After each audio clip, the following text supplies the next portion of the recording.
either Corki or Ezreal, how does that deal with a LeBlanc anyway? Do they have to ban it now? I don't think they'll ban the LeBlanc. I mean, they could. But I think the Bard is a larger issue for them. Yeah, I'd good like point. to see Zero paid some respect here in draft phase, but last time around it was 3 mid lane bans. Well, QG now have to get rid of Ryze. Probably Karma. No, Frostgreen hasn't written it down just yet. I'm writing it now. All right, there it is. I think it's going to be Bard, though. I think it's going to be Karma Oh, Bard. look at you. You've done it. Yep. Okay, so Bard is going to be banned. Definitely a good idea. Zero has, of course, his Janna that he does like to go back to. We'll see whether they are going to build a comp around that one, as no real change on the side of WE. So they are going to take away the Nidalee as the final one, and Lysandra actually going to be banned away from 957. A heck of a lot of respect given, as the Karma has now been left up. So Moore could actually pick it there towards the bottom side of the map if they want to grab it second rotation. Not sure whether WE will prioritize the Karma all that high, but we'll have to see. So there are still a heck of a lot of things here available, and Kindred for Condi.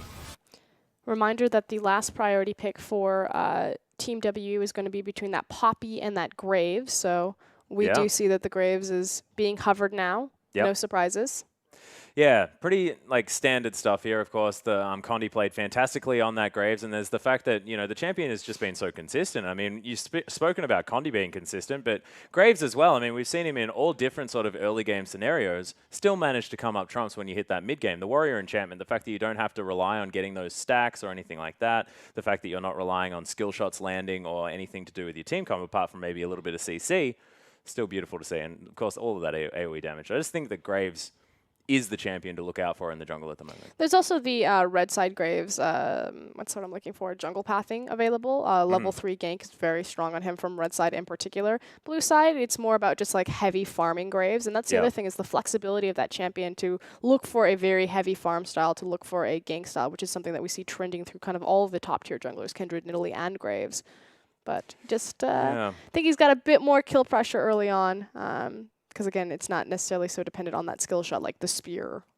Yeah, and if we're talking about sort of ideal second-round picks here as well for QG, as we are going to hop back into Champion Select, they are hovering the Lucian and the Maokai at the moment. No real changes here, as, of course, Graves was locked in. And that's actually going to be taken away here. So Chowgu thinking that they had the right idea in the last match, and we'll see what they augment this with and whether they're going to save that last pick for Pekko in the mid lane as well, and whether he can actually neutralize that lane, given the sort of, I guess, counterpick potential that he does now have. The counterpick makes sense if you have such a massive champion pool like the one that Xie has. Yeah. But again, without much information on what Pekko has available to him, I just feel like they need to, don't prioritize Lucian. Uzi can play anything. And the Lucian wasn't good enough in game 1 to bypass Pekko's weaknesses. I feel like they're focusing on the wrong weakness. Yeah, it's a very good point. The GA now hovering the Ezreal one more time. Condi going to grab the Alistar here for Zero as well. So taking away Moore's champion of last game. He can go back to his Braum. Definitely Alistar Braum being his champions of choice in general. But we'll see whether he decides to pick up something like the Karma, because it has been hovered right now. Of course, often banned away from WE, and they didn't snap it up in the second round. Let's see. I like Braum better just because Ezreal's already shown his face as well as Graves. He's going to offer a lot more counter potential in terms of denying more damage. And it is going to be the Kindred locked in here for Swift, so going to take himself into the Graves matchup one more time. We'll see whether he's going to be better at it this time around. Get stronger earlier, I think, is the primary issue. Well, counterpick is now going to be available here for Pekko, and we'll see what WE do to round out this lineup as Mystic and Zero do already have their champions there. It's all about 957 and Xie. What do they want to pick up? Is it going to be sort of the flexible comp? Could actually come in here if they want to lock in Echo Poppy. Do something weird like that. They did do that in the final game against RNG. To no avail, unfortunately, but it was a cute idea.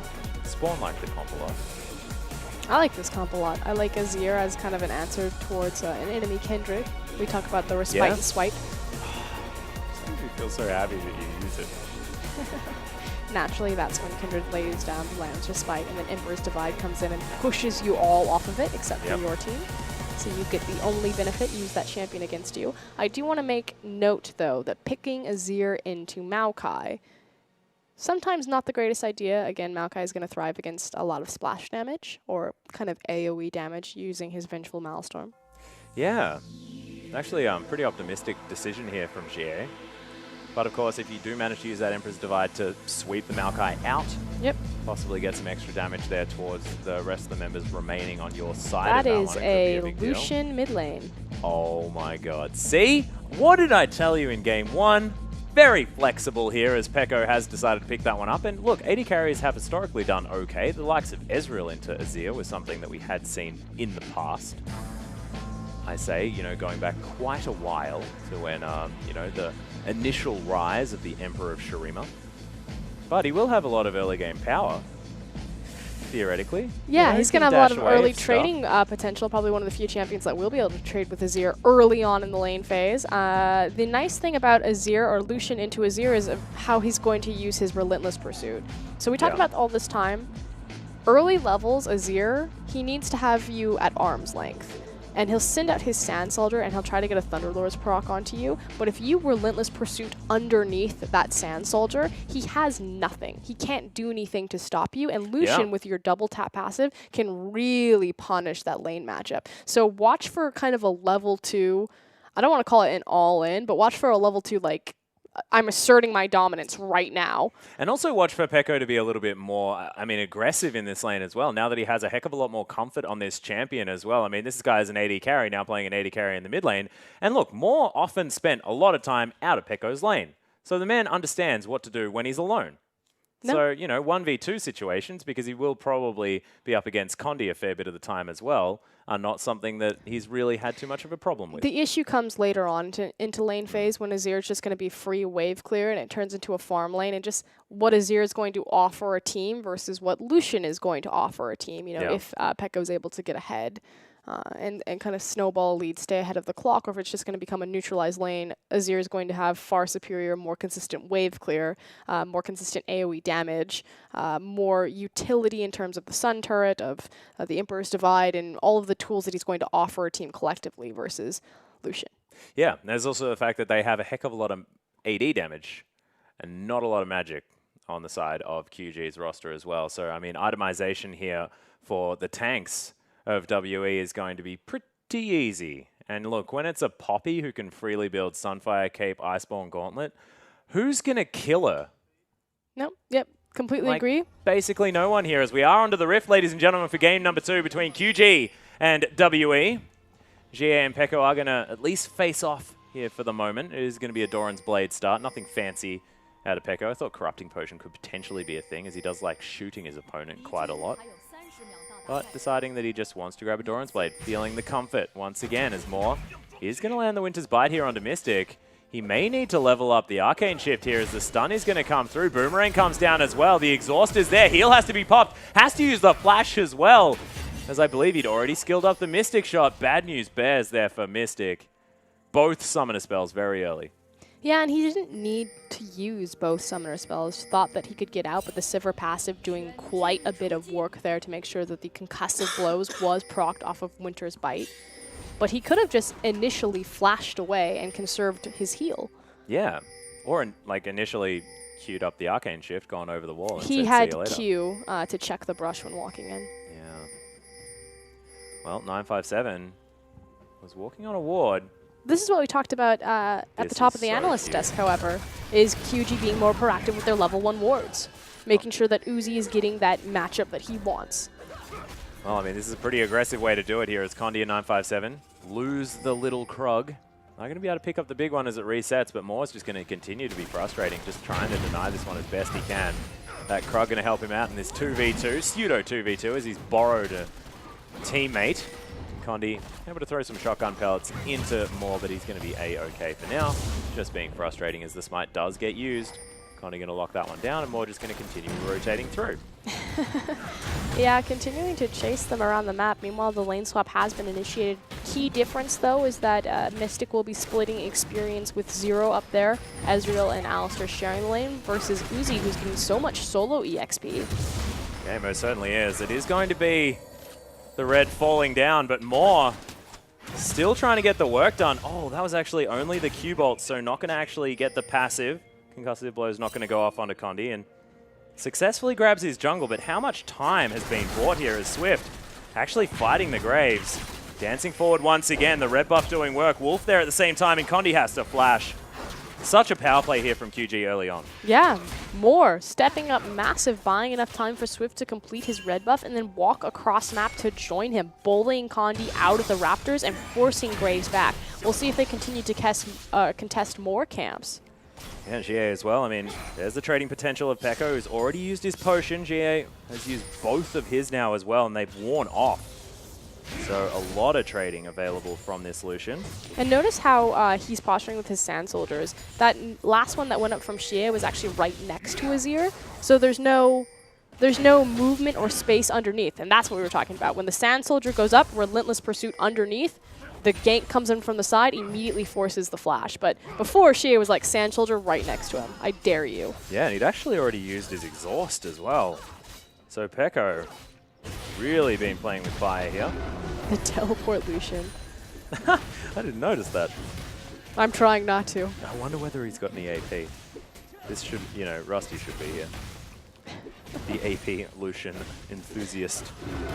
But meanwhile, across map, WE will pick up this top tier tower. Looks like they're going to feed the experience and CS into 957. Although this is actually something that Mystic does quite a bit, is he picks up and shares the gold on the tower when he's particularly playing Ezreal to help bypass some of Ezreal's power trough in terms of his itemization and his initial back. Does it with Sivir as well, actually.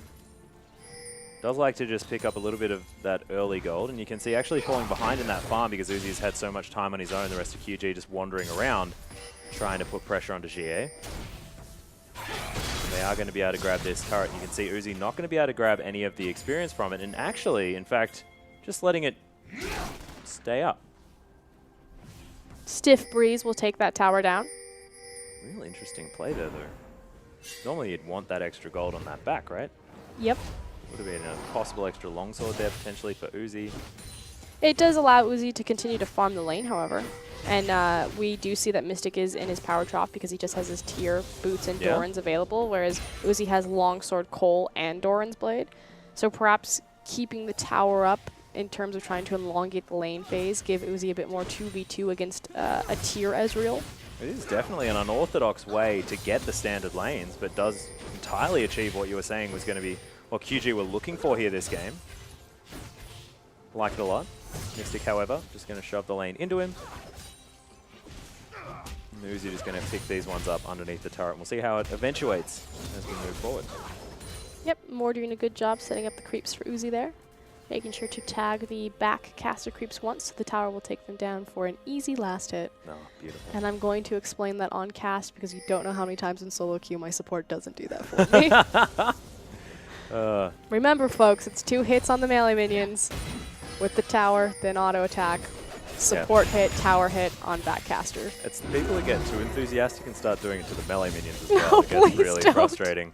It's like, I understand what you're trying to do, man, but it's not working. That's not how this one goes. I understand that you're trying to help me, but you're just making me sad. Yeah, you're just making things worse. Because Pekka takes a lot of damage here. He has to go all in. He is going to answer. Oh, he's lost. Yeah, he looks for it here as Swift. He's going to dance his way over. Yeah, gets over the wall, is able to pick up the kill. Nicely done from Swift. Good positioning, and GA a little bit over-aggressive as there's the flash from V. But you're right, I don't think GA had much of an option there. And Swift had to come in to assist him there because we saw that Lucian lost the positioning there, had to force the all-in. But like you said, Mystic just a little bit too far forward if he had just disengaged. Yeah, a little bit sad. Uzi, they're actually fighting both members of WE under that turret. Doing so quite nicely as well as V tries to pick up this wave. Swift is going to come over and he might actually be able to grab himself a freeze here. Oh my god, he does. Yep. Nicely played here by the top laner from QG. So again, reminder that 957 and Conti are both up here because they're trying to reset this wave by getting it underneath the tower. But a good response from Swift, not only on the mid lane, but then immediately to rotate towards the top lane to make sure that the cannon creep cannot get underneath tower aggro, which means that V has a very deep freeze on 957's Poppy.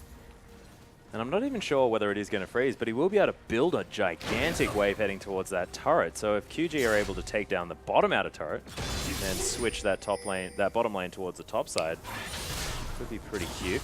They are able to get that one working. But like you said, Probably wanting to elongate this lane phase as much as possible. As you can see, Uzi and Moore still battling here, but Moore in a whole host of trouble. Mystic actually getting flashed forward using that arcane shift, and there's the last auto attack after the flash, and Moore, unfortunately, unable to make that one work. Zero actually looking for this. There's the flash forward.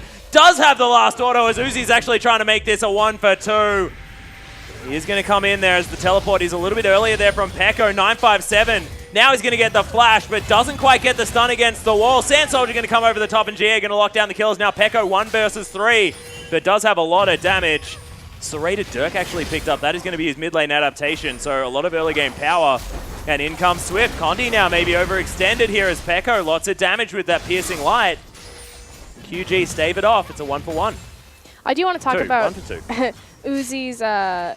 Uzi's positioning and his skill shot usage as he fought that. So something that's really fun to do as Sivir is anytime, and Uzi and Imp will both do this, anytime your enemy is against a wall, you immediately throw the boomerang because they can only dodge one direction. And the skill shot is so wide that chances are it automatically means that you're going to hit at least one wave, most of the time back again. Which is why you saw Mystic immediately burn the heal and try to reposition himself with the movement speed to dodge the heal. Yeah, not to mention the fact that Uzi can then readjust it on its way back using any one of his summoner spells, but played that one very nicely, especially early game on a Sivir, which is quite difficult to do because you don't have the fancy footwork moves like a Relentless Pursuit or an Arcane Shift. Oh, it's just why I love Purple Sivir in that 2v2 bottom lane, because you have that massive curved wall to play against, and as soon as Mystic stood against it, you knew it was like, crap. Yeah. You have activated my trap card. Or something like that. As Uzi into the mid lane now. He does like to do this, rotates around, does have a heck of a lot of wave clear, so he's going to be able to answer GA here towards the middle of the map. And Mystic now shoving towards the top side. True Shot Barrage is going to get this minion wave towards the turret. V now with full health. We'll see whether he actually is able to hold on to it. He's going to try. And they're not going to break this one. So V just get fed a whole bunch of farm. Yep, he's got quite a significant CS advantage over 957, which is why 957 was attempting to make the play into the bottom lane. So we talked about how Condi and 957 were unable to break the initial hold from V. Yeah. But it does open up space for Team WE to look towards this Rift Herald. So we'll see who picks it up, if it's going to be Condi or Mystic. I actually assume it will be the Ezreal. Well, he is here. Essence Flux there doing some work trying to allow them to grab it. The eye being closed multiple times. His end of the line is going to lock it down. And Condi going to pick it up, actually. So, yeah, wanting to extend his lead in the jungle. It's ahead by 1 creep right now. Actually, I'm going to go ahead and agree with this. So it makes sense to me that Team W would give it to Condi as opposed to putting it on one of their members. And typically the difference between putting it on a jungler versus putting it on one of your laners is you know for sure that if a laner has it, they're going to be sieging something. Yeah. Or they're going into the weaker lane to try to neutralize it. When the jungler has it, you can still siege, but it's also about empowering your clear speed. Yep. But Team WE are in a point where they want to consolidate farm. They're waiting for Azir and Ezreal to come online, so they don't necessarily need to be sieging right now, but farming. You know, actually, Swift forced to use the flash there as 0 and 957 answering back very well. V does have the Twisted Advance available, but 5 members on the bottom side of the map here for WE as the culling is going to fly through. Peko cancels it embarrassingly, and there's the exhaust. Uses the Emperor's Divide there as well. Xie just seems to have control over Peko right now. The last auto attack's going to do it. Xie, just capitalizing on a mistake from Peko. Yeah, just the over-aggression. And it wasn't necessarily the culling, it was the fact that the Relentless Pursuit had been used. Yeah. And then if you could see the sadness in Prospero's eyes right now, ladies and gentlemen. It was immediately, as soon as Xie saw the Relentless Pursuit was down, he was like, you're mine. Yes, and we saw it in his play there as well. Casually walking up, manages to eye off the Emperor's Divide just like he has all the time in the world. And Peko, he had flash. Yeah, it was vicious. It was. That said, it will be a trade for outer towers. The top outer tower traded for the bottom. Definitely a good news story. Swift was here to defend the mid-outer turret, which is definitely good news. Azir with any time is able to make short work of that, but it's now only 12 CS the lead here for Peko, who's dominating that lane early. And Xie delivered the first kill and picks up the second one on his own. This Azir is going to be a problem. And this is what we talked about. You know, Lucian's going to have some advantage early on in the lane phase, being able to get underneath the Sand Soldier, but now that Xie has kind of bypassed that, he's starting to run away with the lane phase, because Azir's just going to offer so much more. He also just turned 2 daggers into a Nash's Tooth, so... Look, honestly, it's going to be really hard. for Peko to continue in this lane. On the bright side, though, V is still maintaining his CS discrepancy over 957, 55 to 75. Yeah? Meow Kai has his distortion boots up and available, so QG could be looking for a position to find that TP flank. Dragon should be spawning, I believe, in the next like 2 minutes and 30 seconds. I'm going to say 2:45. Ah, damn it. 2 minutes. I'm taking the timer next time. Yeah, it was pretty good. I was like, my dragon senses are tingling. It should be soon. Well, they were pretty close. What, 30 seconds? I was 30. That's a lot. I tried to guess the time before, and I was like 11 minutes off, and I'm like, wow, that was actually pretty good. So 30 seconds feels fantastic. Not the time of a dragon, just what time it was. No, it's fine. The You're good. yeah. All right, There well, we the go. culling going to be used one more time here as Peko is actually going to follow GA around. He does use the sand glide, gets himself out, but he will need to back. And Peko says, yeah, you may have slowly killed me once, but it will not happen again. I didn't use my relentless pursuit carelessly this time. Exactly. The day is mine. Well, 957 dodges one part of the boomerang, but not the second, but does have his buckler to help him out. You can see Condi's going to make his way over, though, and more. Position very aggressively right now, has to move out of the way. Heroic charge now on cooldown as Uzi just going to play a little bit more aggro against 957. How does he crit? Like, that was silly. That was 20% crit, Uzi. That's not fair. Get the crit. Look at the, not the arrogance, but the confidence of Uzi and Moore. That's a 2v2, but they don't care. They're like, yeah, we know Graves is up there. Come on, Graves. Yeah, we're under the turret, man. Let's fight. They're ready to go. As GA actually positioning aggressively here one more time. WE just trying to bait this one in, seeing whether Peko is going to go aggro, but doesn't have the mana. Actually doesn't want to opt into it. He is going to be able to clear out these minions. WE maybe wasting a little bit of time now as Peko gets the ward over the top, and there's the sand glide. Flashes forward. Nice flash in answer there from Peko. There's a Mystic shot. He's going to go wide. Moore is going to pay a visit now as well as Swift is going to come in. Trying to dance over the top. But he's not going to be able to get Wolf in range. Yeah, the flash. Yeah, there's the Glacial Fissure there as well as Moore is trying to create something, but there's nothing to come out of it here. The disengage from WE, pretty effective. Yeah, the Iceborne Gauntlet online from Mystic there, really helping out. So QG couldn't get underneath and continue that chase. Well, you can see QG with a slight lead despite falling behind in the kills. Even turrets now as well, so it's just indicating the fact that the farm is working out far better here for this Chagu team. Yeah, make his way over, see whether he can just pick up some extras in this lane. But this is the first time we've seen Mystic without a CS lead at the early stages of the game for quite some time, as the ultimate comes out of 957, just says no Swift. This is not your time. Bad. Yeah. He'll stay. Yeah. Dragon is now up and available. Checking in quickly on itemization of the tanks, because I always find that kind of the most important coming into these team fights, whether their resistances are up and online. You do have the armor available for V, where actually pretty much the same across the board for both of them. A bit of extra health in place of some mana here in favor of 957. Kindle Gem there for DX CDR at the same time.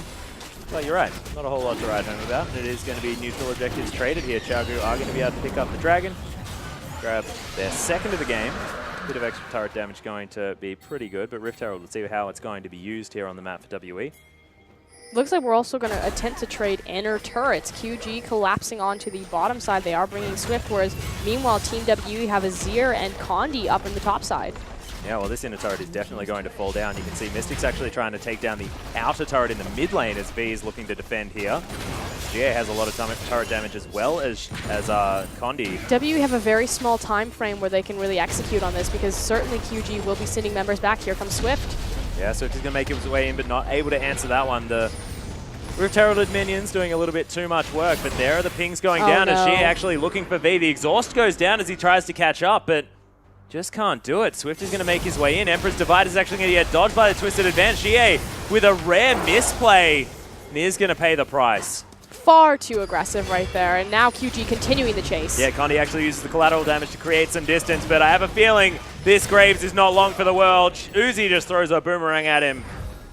And that will be QG, and now actually creating themselves a decent advantage. Teleport going to be used from Peko, denying any turret take in the mid lane. Just throwing out Lightslinger after Lightslinger, smacking these minions in the face, and we'll be able to extend his lead. No reason for Xie to do that. I think everyone can clearly back up and see that was probably the wrong play. I do want to point out the cute little twisted advance underneath the Emperor's Divide really cool. to lock up Azir. So cool interaction there. But super punishing. See if they're able to bounce back. I was going to say clean it up. Well, Xie, after his performance in game number 1, might need to just stop being quite as hero, as they would say. Too hero. Going a little bit hero, you're exactly right. Over Maokai, of all people. Yeah, and he's gone for his Karma here as well. As Swift is going to be discovered here by Zero. More can't quite get over the top there as the W was down there from 957. V is going to make his way in as well, but WE are collapsing really nicely. The culling is going to fly through from Peko as he's in a safe position, but Zero going to fail the flash. Still going to survive as Lamb's Fight comes in. Mystic on top of it now as well. Who's going to be able to pick up the kill? Peko. He's going to be able to grab it after that one wears off, and Swift survives. Uzi now hunting for members of WE, but thankfully for them, they only lose one. Fortunately, it's their AD carry. Good collapse from QG there, getting their members, getting their damage in front of them. Kind of a questionable flash from Mystic. He flashed over to make sure that he was in the Lamb's Respite to try to make use of the heal, as opposed to just flashing over the back of the dragon and trying to take his 50-50 of surviving. Yeah, I have a feeling that, you know, was still going to die. Probably wanted to take down Swift at the same time, but of course... I understand the mentality of trying to trade 1 for 1, but I feel like you could have made that gamble a little bit differently. Yeah, it's also, you know, taking the aggressive option as opposed to the safe option, which is something that WE had prided themselves on in the last couple of series. It has been all about the smart play as opposed to the gambles. Sort of very, I like to say, un-LGD. LGD, of course, often gamblers on Summoner's Rift. Tend to just make it work as well because of their mechanical skill, but didn't pay off for them against Vici earlier on. That said, we talked about how Team WE, you know, giving the Rift Herald over into Condi, they did use it to push down the the inner turret in the top lane, but they needed to be consolidating farm onto their carries. So Azir is going to be a 3-item 80 carry. The Muramana is still not complete for Mystic, so at this point they really need to slow down the pace of the game, build up their itemization, and then try again. Right now, QG very strong. Yes, you're still looking for an Infinity Edge, preferably on Sivir, but Essence Reaver and Static Shiv now online. Yeah. Can augment past her power trough in the mid-game through speeding up everyone else, as it's happening in the mid lane. Yeah, GA in a whole host of trouble. Zero's trying to peel for him there as the Empress Divide comes in. GA just going to get flashed on though by Swift, who picks up the kill, and Condi now running for the hills. Uzi with a nice auto attack reset is going to get the concussive blows, but Condi deceptively tanky right now as More in a whole host of trouble. Does use the Lamb's Respite though, and Swift able to get some damage across as Mystic throws out the True Shot Barrage. Fantastic spell shield from Uzi is going to keep him alive as Peko so aggressive. V's able to pick it up with a twisted advance, and WE, they don't have the answers this time. WE do not want to fight right now. That's literally what the point was just made, is that QG, they're ready to fight. They're online, despite the fact that Sivir doesn't have a core itemization. She makes everyone else run fast. They want to fight. They want to smash heads. And Team WE didn't have the vision or the correct positioning to keep that from happening. So good job for QG pulling the trigger, and now they're looking towards Baron. Yeah, V able to tank it up for days here as well, as More able to get a whole bunch of his health back. And if multiple AD carries can do anything, it's take down neutral objectives really quickly, but 957 wants to be able to try and get in here. Throws down the ultimate, gets rid of a couple of them. Smite. Definitely the smite there as Condi's going to come in, doing what he does best, which is steal Baron or just kill everyone. They get straight back on the Baron as Peko is actually trying to hang out over the top here. Swift has been able to make his way back over. The WE, they of course respawn. Now everyone battling for this Baron. Peko makes his way over as well. Xie is going to be able to take down Peko. Massive damage here as WE cleaning up. They love the Baron fights, and they're able to do it one more time, but the Baron is able to be picked up by QG, despite the ace. Okay, Baron is picked up, so you get the global gold off of it, takes that objective off the map, but no Baron buff survives because of the ace coming out. 957 and Condi, the hero plays, perhaps just saved the game for Team WE. Damn right, and look, if Condi comes up anywhere, it's Baron pits. Make sure he is more than dead if you're going to start that objective. Condi played it well, yes, and I completely agree with that point that he's repeatedly performed around Baron Pit, but 957 knocks the smite, as well as I believe the tank, out of the pit. I'm sure we'll get a replay of it. But they take the tower, they take the fight, now the dragon. Yeah, so unable to grab the Baron objective. But of course, grab the tower, set up a Sun turret, grab themselves their first dragon, which is quite important here.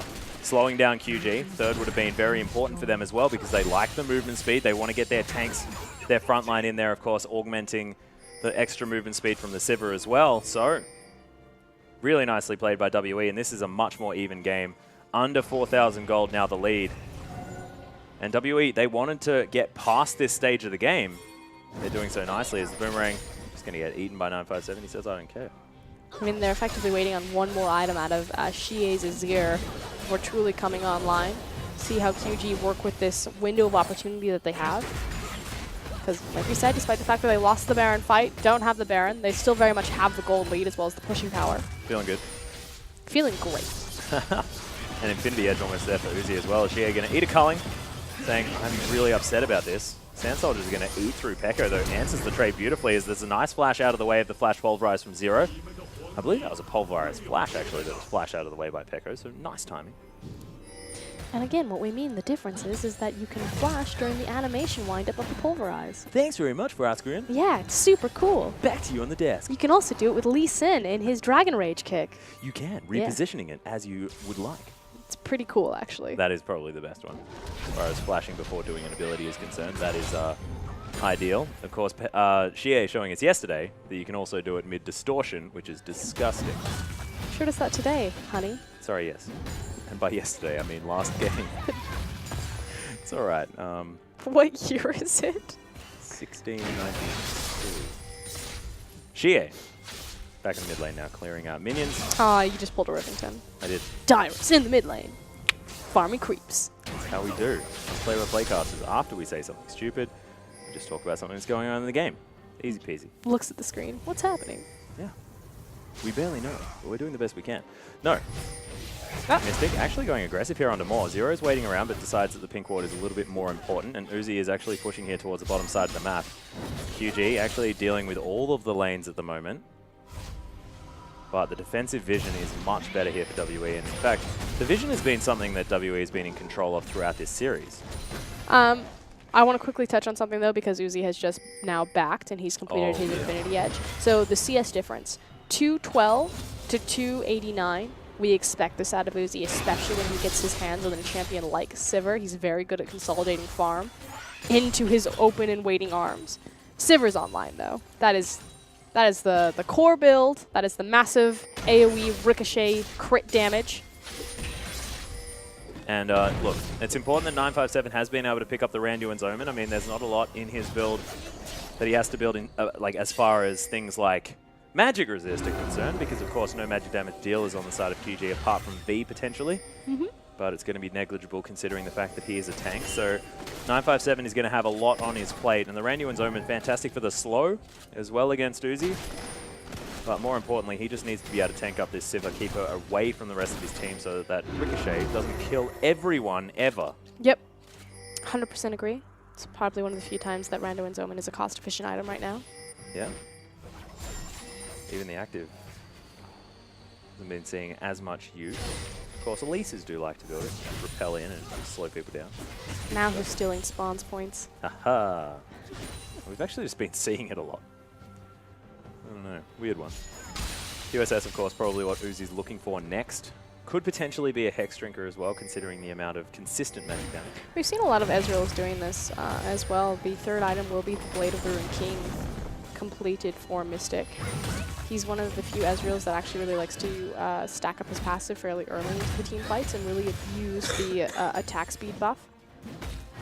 Yeah, weaving the spells. Yep. A sign of a very good Ezreal player. Of course, someone like Deft would be a perfect example. Wei Xiao, I believe, was pretty good at the champion. Yeah, he's pretty good at it. As 957 and V gonna slap each other. Yeah, but I mean, I wouldn't really want to battle a Maokai because he's adorable. Right now we're waiting for objective. So QG, they want the big 5v5, they want the flanking teleport. And to do so, they either need to flank someone through the lanes, which is why they have very deep vision, or the attempted deep vision. But also, they also want those Baron and Dragon timers to lure you into a pit, into Fog of War, and then crush your hopes and dreams. Whereas Team WE right now are just like, We have 2 minutes. Yeah, well, keep your dreams alive. We've got now 53 seconds to just farm as much as possible, get really quick backs in, run in, lay down vision, and try to survive. Round 2. Condi wants to go back to his favorite place on Earth. His throne. Yeah, the Baron pit. Condi, he's actually going to eat a culling though. GA going to share it a little bit. Only half the health of the Graves though. True Grit was stacked up there after he was doing battle with some creeps, so going to be able to tank it quite nicely, using his refillable potion in order to keep himself back alive.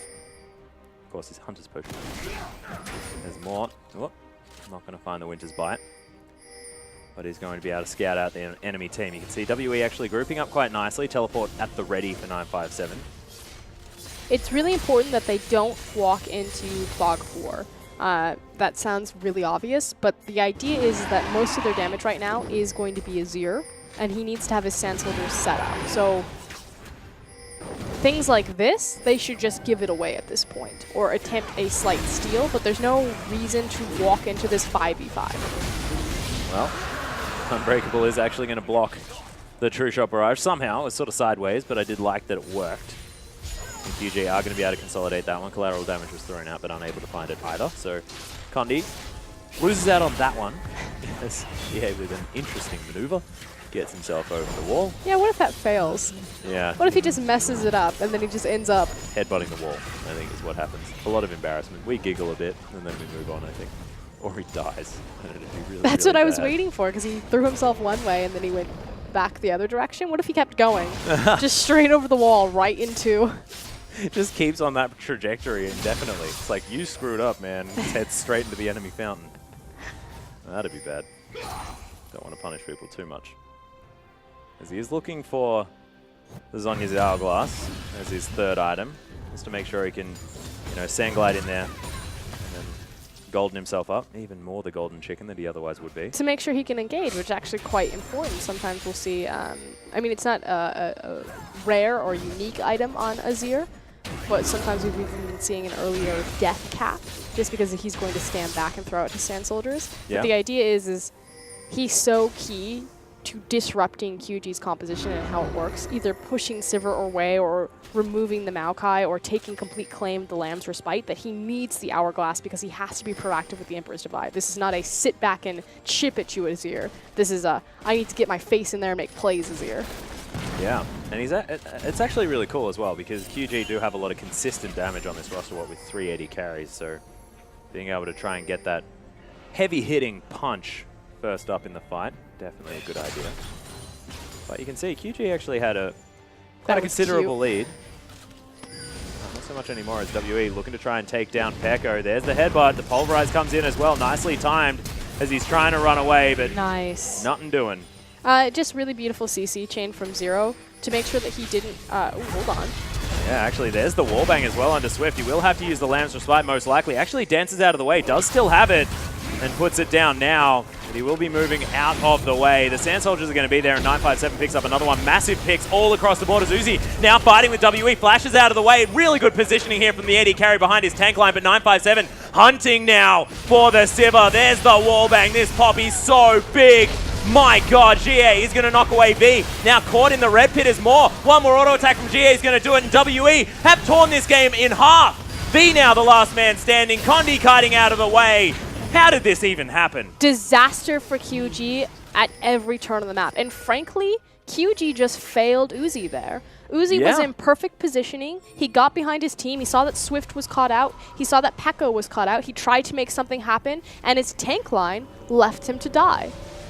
Yep. I mean, the fact that from mid lane, 957 gets to walk around and just find Uzi in the back line, they knew that that was coming, but Maokai just tunneled too hard.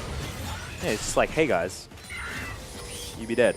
Thankfully, all this does is chip away at the gold difference between these two teams. They don't translate it into anything more, but QG cannot afford that type of reckless positioning this late in the game, especially against a team comp like WE, which is going to continue to scale in the hands of Xie. Not to mention the fact that he now has an extra blasting wand on top of the Zhonya's Hourglass that he just completed. If we're talking about item spikes, this Azir now with basically 3.5 full completed items that are so important for the champion.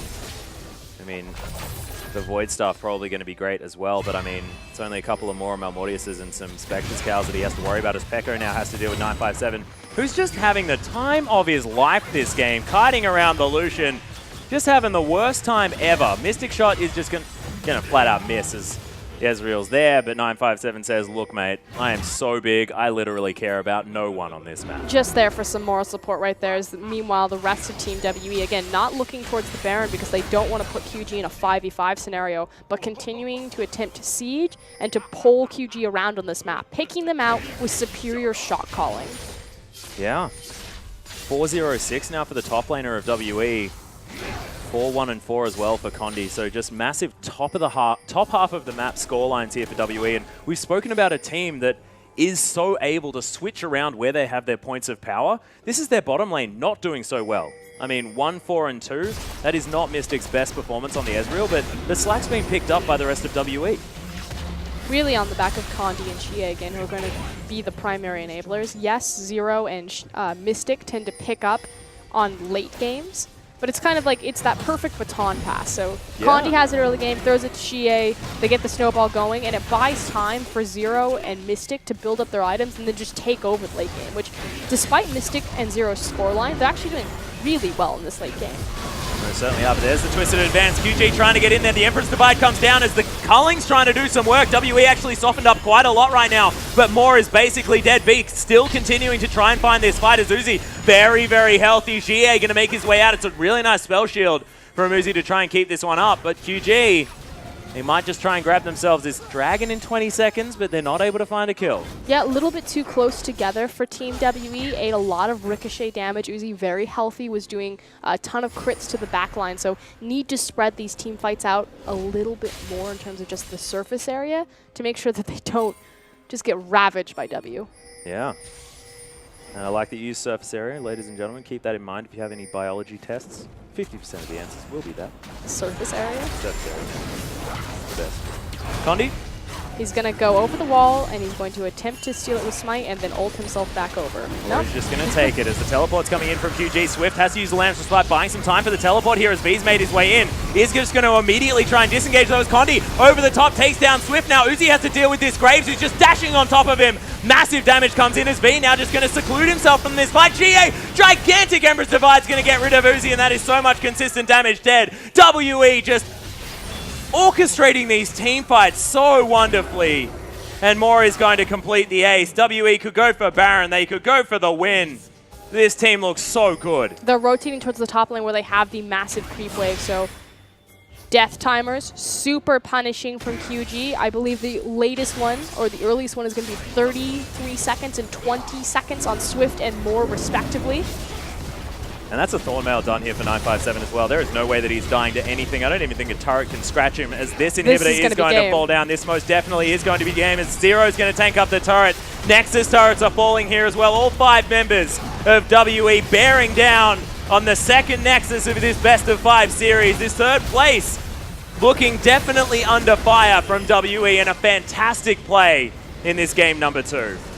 And reminder that QG actually have the superior record over the LPL regular season against Team WE. The first time that QG and WE faced, because they're both from Group A, the first time that we've seen the same group meet in this this playoff or gauntlet run so far, QG beat Team WE in Week 1 and then lost to WE in Week 2. But the first time they faced was a 2-0. The second time was a 2-1.